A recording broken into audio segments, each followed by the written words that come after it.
Success leaves clues. Jim Rohn was right, it does. Successful people do things in a certain way. They have similar habits, work ethics, and mindsets. In this video, we're going to look at 5 good habits that successful coaches have and 1 bad habit that might be slowing down your progress. Hello friends, and welcome to the Savvy Corner. My name is Alisa. I'm a financial coach and business mentor for coaches who want to build successful coaching businesses. What is a successful coaching business anyway? And what does it mean to be a successful coach? Given the topic of this video, I say we start with that. Take a moment to think about this. What does it mean to be a successful coach? To have a 6-figure business? To be fully booked with clients? Whatever your answer is, ask yourself why. A lot of people I work with come up with a random definition of success that doesn't mean much to them. I like to call these borrowed KPIs. KPI stands for Key Performance Indicator, and the borrowed KPI is an indicator of someone else's success, but not necessarily yours. Which takes me to the first habit I want to talk about, setting meaningful goals. This is one of the first things I do with my clients. I ask them to create their own definition of success and to set goals in accordance with it. People have different reasons for starting a business. Some might want more money, but others value the flexibility. Others want to spend more time with their families, make an impact on other people's lives, work while traveling the world, etc.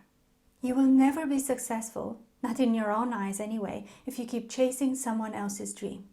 You can be a successful coach with a fully booked practice making 6 or 7 figures per year, or you can be a successful coach working 4 hours a day with a handful of clients and making enough to cover your expenses while you spend the rest of your time with your family, traveling, learning a new language, or pursuing other hobbies. Don't let yourself be influenced by what you see portrayed as successful on social media. Those goals are someone else's, and while they might be yours too, it's worth doing some introspection work and ask yourself, what do I really want in order to consider my business successful, and do my goals match that? When you set goals, I encourage you to split them into 2 categories. Goals for your business in terms of revenue, number of clients, growth, etc., and goals for you as a professional. Remember that you are the one taking your business to the next level, and if you want the business to grow, you have to grow with it. So it makes sense to focus some of these goals on you as an individual, as the owner of the business, as a coach, etc. These goals can be learning goals like acquiring new skills and qualifications, but also personal development goals like becoming more disciplined, taking more initiative, taking responsibility for your own results, becoming more efficient, and so on. This is where habit number 2 comes in, and that is showing up as the person you want to become.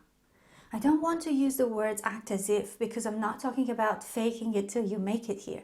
But imagine yourself 5 years from now. How do you carry yourself? What is your approach to work?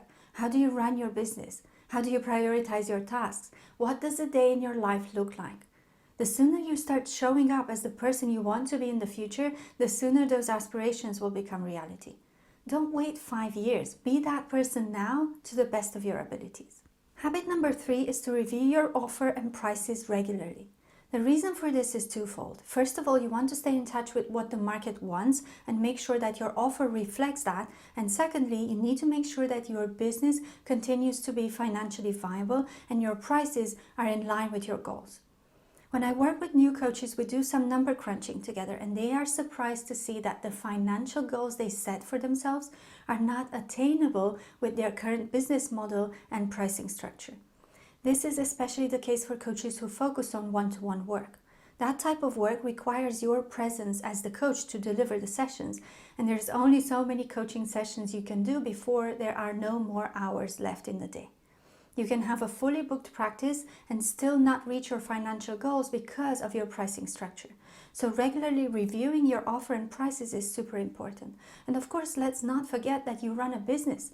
Even if your offer stays the same, you still need to review your prices regularly and adjust them for inflation if nothing else. If you're getting value from the video so far, I would appreciate it if you gave it a big thumbs up and consider subscribing. It really helps to support the channel, and I thank you in advance if you do. Habit number 4 is to build meaningful relationships. Business is done with people, as I mentioned in the previous video on the business lessons I learned in 2020. The habit of building relationships might not come easily to you, especially if you're an introvert like I am. Nevertheless, you have to do it. Let's break this down a bit. Firstly, it's the relationship you build with your audience. This is very important because if people don't feel a connection with you, they are not going to buy. You can build relationships with your audience via your content, like I'm doing here on YouTube. But the most powerful way that I found for building meaningful relationships with my followers is via my newsletter.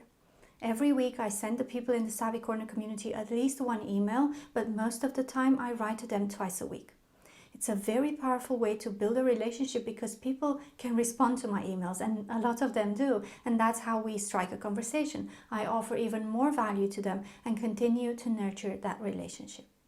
Some of them become clients and others don't, but that's not the point of this.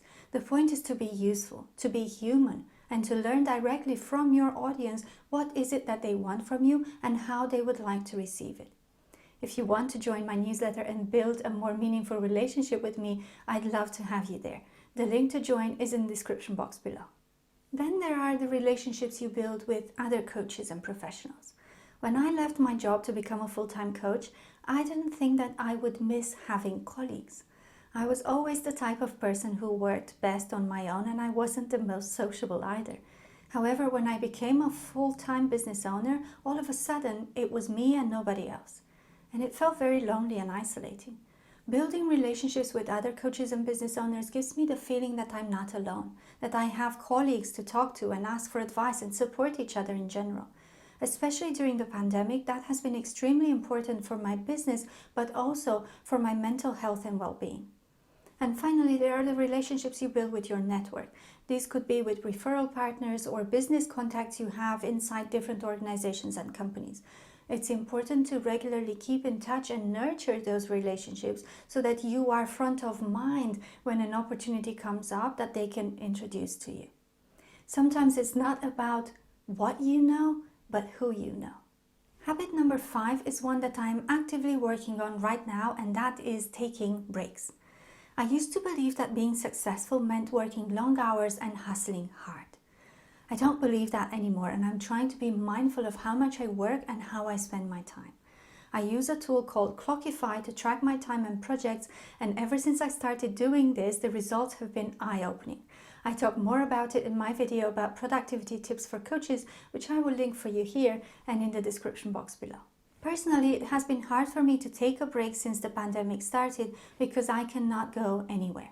And that was an interesting discovery. I used to travel quite a lot, and that was my way of taking a break. When traveling stopped, my breaks did too. So I had to find ways to take breaks and do nothing, as it were, which is quite difficult for me. But I try to go on a walk for an hour, do some yoga, read a book, meditate for a few minutes, sit on my bed of nails. If you don't know what a bed of nails is, I will insert a picture here. It's not as scary as it looks or sounds. Taking a break to do some of these things makes a massive difference, and I can see that my creativity and productivity increase afterwards because my brain has a chance to relax and receives more oxygen if I'm exercising or I'm outside. When I worked on my definition of success, I didn't include burnout, and I don't think anyone does. Okay, we've talked about 5 good habits of successful coaches so far. At the beginning of the video, I mentioned one bad habit, which is what we're going to discuss now. The bad habit is comparing yourself to other coaches and your business to other businesses. We agreed that your own definition of success doesn't have to be the same as other people's. Therefore, comparing yourself and your business to others is not a fair comparison. You don't know what the other coach is aiming for, and you shouldn't care either.